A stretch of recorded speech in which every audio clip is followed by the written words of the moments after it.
My name is Larry Fong, and director of photography on Watchmen. Well, the graphic novel is definitely multi-layered and deep. The whole idea of symmetry plays a big role in the graphic novel.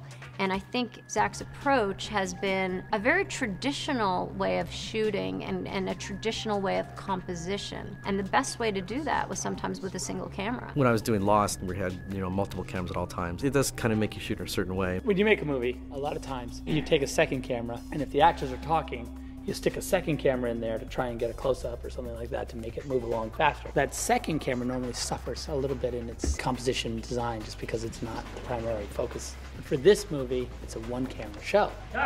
It's important to create a structure that puts the director at a comfort zone. The last thing I want to do is sit there and say, okay, you know what, we're not being efficient here, we're not being smart here. Yeah, okay, let's shoot everything in this direction. Let's put 3 cameras on. If the director is not in his comfort zone, then you're not saving time at the end of the day.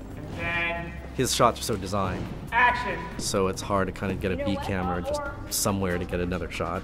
He won't use it. It's great for me because that means I can make each shot look the way I want it to without compromising, which you usually do when you have 2, 3, 4 cameras. The shots are there and they sit and the action plays out, almost like the frame of a comic panel. I think we always knew Watchmen would be this way, more practical. I think even at 300, all the green screen was more about skies and distant background. I think a lot of the visual interest isn't just in sprinkling magic post-production look on it, but just the design of the shots and the sets and the lighting. It was about getting at the realism as much as possible. You can see from the color palette, there's a lot of purples and yellows and greens, much like Dave has drawn in the book. I call it like stylized realism. It's a dark movie. So you see some of these sets and they're lit really dark. There's that edge where you're keeping the sets really dark, but you still want to show off how amazing they are.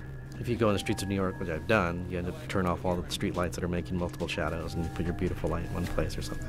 We left all the street lights on, we turned more lights on to make more multiple shadows, and then, didn't use a lot of fill.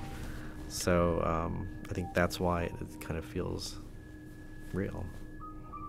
Watchmen-y.